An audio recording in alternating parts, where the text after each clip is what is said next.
Hello everyone, my dear friends. Most welcome in this session. इस पेट exam के जो mock test series में आप सभी का स्वागत है। आज का मॉक टेस्ट 1। तो आइए अध्ययन करते हैं और रिवीजन करते हैं कि इस मॉक टेस्ट में आपके कितने आंसर करेक्ट होंगे। तो इस मॉक टेस्ट में आप अपना देखिएगा कि कितना इस मॉक टेस्ट में आपका आंसर सही होता है। और ये मॉक टेस्ट आपको यदि पसंद आए, इसमें जो क्वेश्चन इंक्लूड हैं, प्रश्न इंक्लूड हैं, वो आपको महसूस है कि एग्जाम ओरिएंटेड हैं, तो आप इस वीडियो को लाइक एक बार जरूर करिए। स्टार्ट करते हैं आज के इस मॉक टेस्ट का पहला प्रश्न। और आप इस मॉक टेस्ट का पहले प्रश्न में आप टिक करिए क्या आपका आंसर बनता है। तो प्रश्न है कि सूर्य जो ग्रह है, सूर्य की एक बार परिक्रमा करने में 28 दिन लगते हैं। यहाँ पर जो 4 ऑप्शन इंक्लूड हैं, इनमें से किस ग्रह को सूर्य की परिक्रमा करने में 88 दिन लगते हैं? शुक्र, बुध, प्लेटो और वरुण। तो इस प्रश्न का आपका क्या आंसर बनेगा? तो इस प्रश्न के अनुसार जो आंसर बनता है वो बुध है। बुध को सूर्य की परिक्रमा करने में 88 दिन का समय लगता है। नेक्स्ट प्रश्न, अगले प्रश्न देखिए। भारत का प्रमाणिक देशांतर कितना है? 82 सही 1/2 अंश, 84 सही 1/2 अंश, 86 सही 1/2 अंश और 87 सही 1/2 अंश। कितना समय जो है भारत का प्रमाणिक देशांतर कितना है? तो इसका आंसर क्या बनेगा आपके अनुसार कि भारत का प्रमाणिक देशांतर कितना है? इस प्रश्न का जो राइट आंसर है वो ये है 82 सही 1/2 अंश। और यहाँ उत्तर प्रदेश के मिर्जापुर से इलाहाबाद के पास से ये गुजरता है। और ये इसकी जो जीएसटी ग्रीनविच टाइम से 5 घंटा 30 मिनट जो कि आगे है। तो इस प्रश्न का जो सही समय है, सही आंसर है वो ए है। अगला प्रश्न कि ज्वालामुखी निर्मित स्थलाकृति कौन सी है? जो ज्वालामुखी द्वारा जो स्थलाकृति बनती है वो कौन सी बनती है? कगार, भूसनक, कॉलडेरा और मोरदार पर्वत। क्या आपका आंसर बनेगा? किस आकृति का ज्वालामुखी द्वारा से निर्मित होता है? तो आपके अनुसार क्या सही आंसर बनेगा? इसका जो आंसर है वो सी ऑप्शन सही है।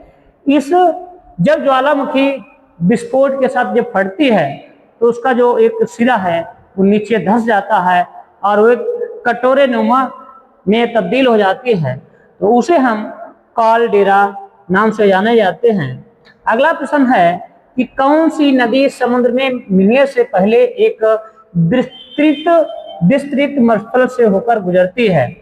कौन सी नदी है जो समुद्र में मिलने से पहले एक विस्तृत मरुस्थल से होकर गुजरती है? तो ये इसमें है मिसिसिपी, बी ऑप्शन अमेजन, सी हंगो और कोलोराडो। ये किसमें आपका आंसर बनेगा?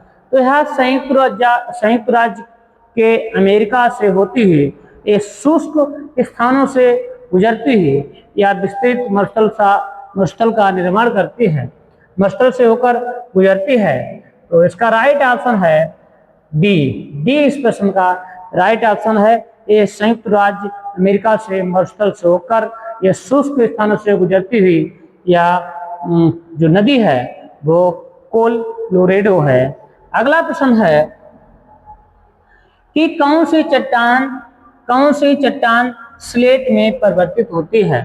कौन सी चट्टान जो है स्लेट में परिवर्तित होती है? ऑप्शन है चूना पत्थर, बी ग्रेनाइट, सी पीट और डी सैल। आपके अनुसार इस प्रश्न का क्या सही ऑप्शन है? तो इसका जो सही ऑप्शन है वो है शैल। एक जो चट्टान जो है स्लेट में परिवर्तित होती है वो कौन सी है? शैल। अगला प्रश्न है,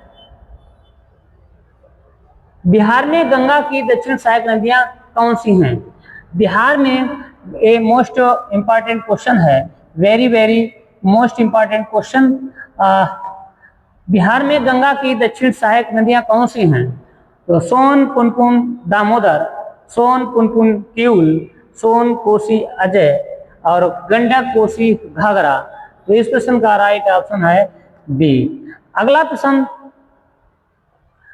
प्रश्न है, सरकारिया आयोग किसके अध्ययन के लिए गठित किया गया? सरकारिया आयोग किसके लिए गठित किया गया? ए ऑप्शन है राष्ट्रपति व राज्यपाल का संबंध, बी केंद्र राज्य संबंध, राज्य व पंचायत निकाय संबंध, राष्ट्रपति एवं प्रधानमंत्री का संबंध। तो इस का जो गठन किया गया है वो किसके लिए किया गया है? केंद्र व राज्य से संबंध। केंद्र व राज्य से संबंध यह रणजीत सिंह सरकारिया द्वारा की अध्यक्षता में रणजीत सिंह सरकारिया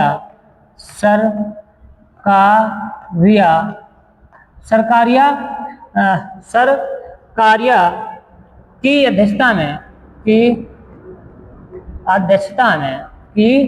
अध्यक्षता में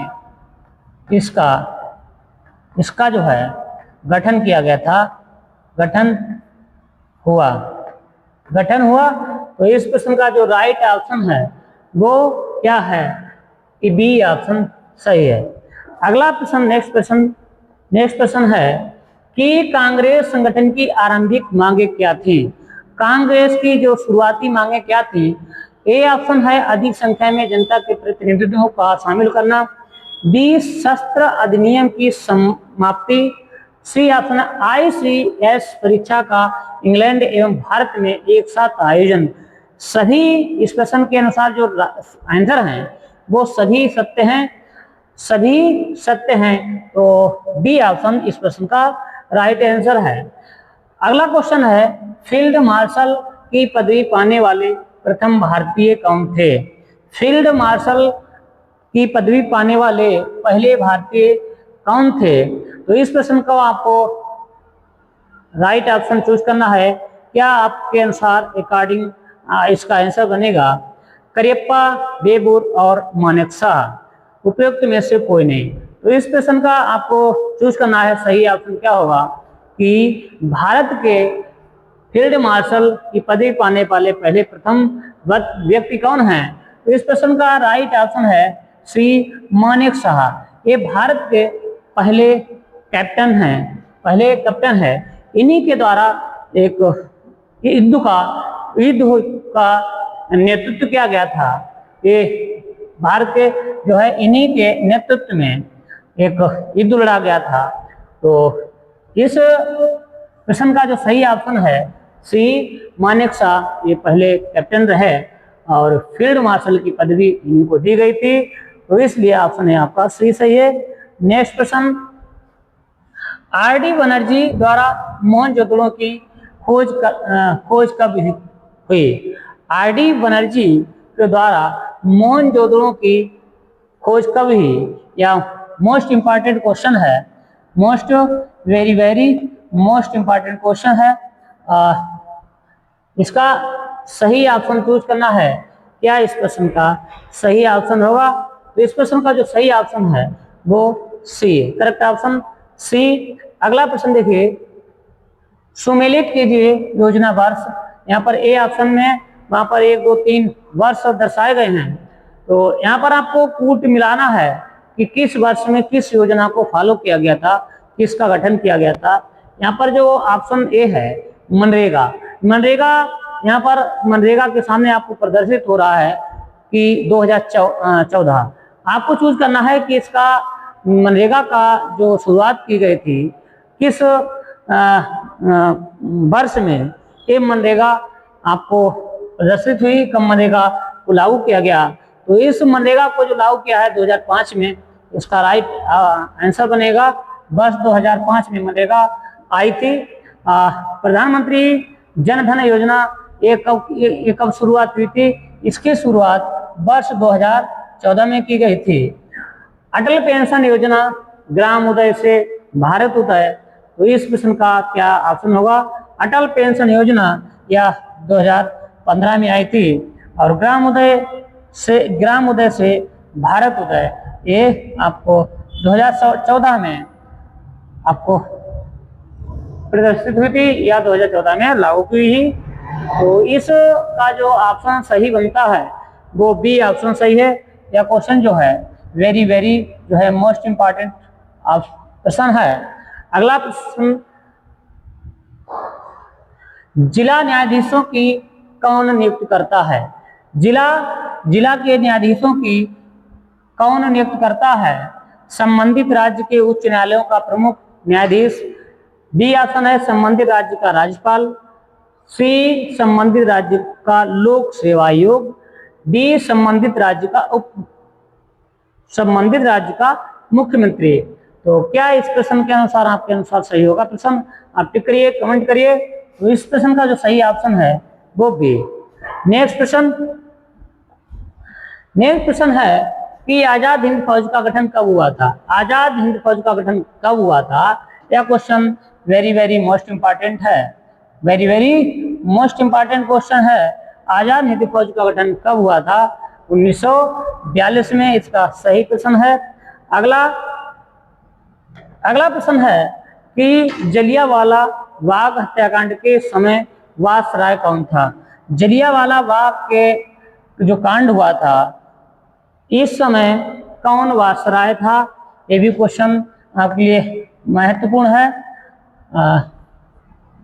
कैनिंग, चेम्सफोर्ड, रिपन, कर्जन। तो क्या इस प्रश्न का आपके अनुसार आंसर होगा? आप जरूर कमेंट करिए। तो इस प्रश्न का जो राइट आंसर है वो बी। अगला प्रश्न है अकबरनामा की रचना किसने की थी? अकबरनामा की रचना किसने की थी? अबुल फजल, इब्न बतूता, बदायूनी, अकबर। क्या इस प्रश्न का सही ऑप्शन होगा?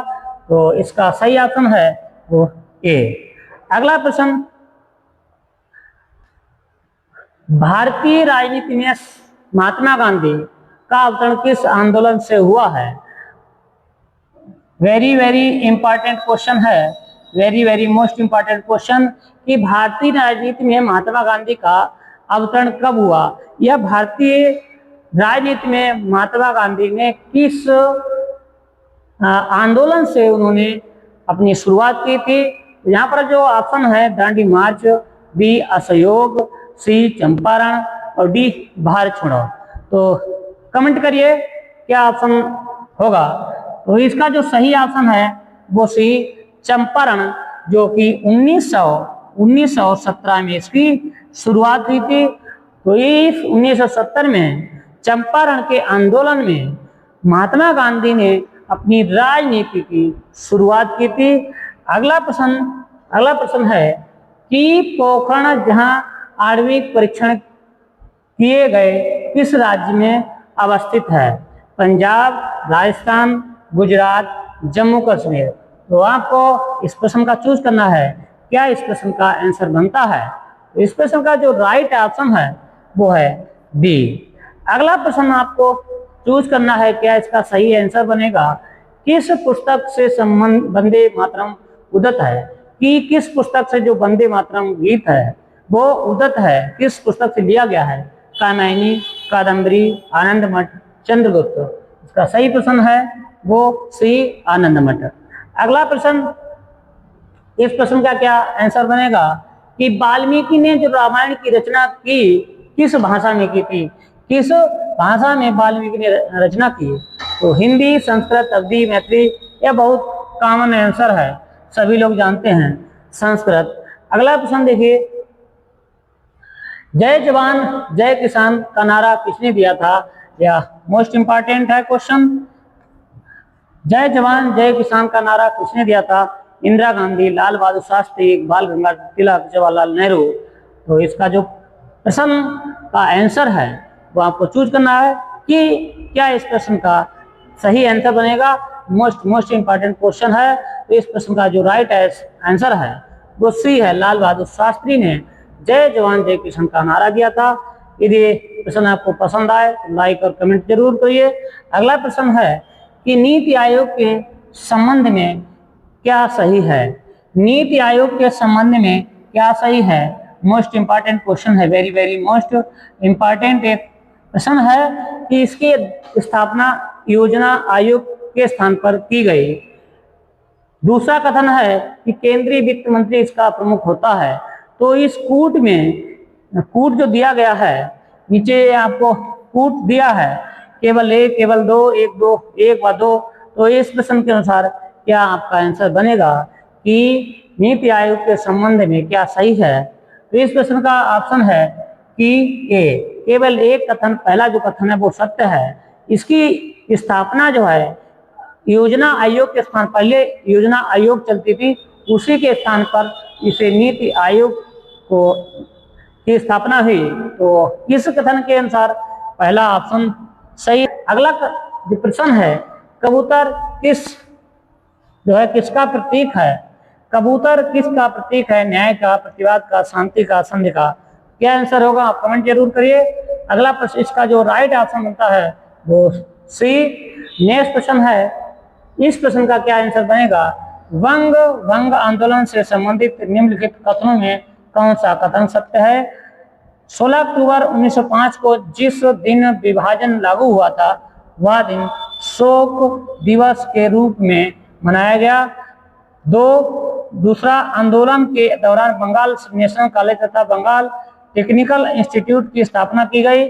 तीसरा, कड़े विरोध के कारण वर्ष 1911 में सरकार को वंग भंग का आदेश वापस लेना पड़ा। चौथा कथन है, यह निर्णय जॉर्ज पंचम के दिल्ली दरबार 1911 में लिया गया था, वर्ष 1912 में लागू हो गया। तो इस प्रश्न के अनुसार क्या इसका ऑप्शन बनेगा। कूट है यहाँ पर 1 2 3 4 सभी सत्य हैं, 1 2 4, 1 3 4, 1 4। तो क्या इसका सही आंसर है, आपको जरूर चूज करना है, कमेंट करना है। इसका प्रश्न का ए सही है।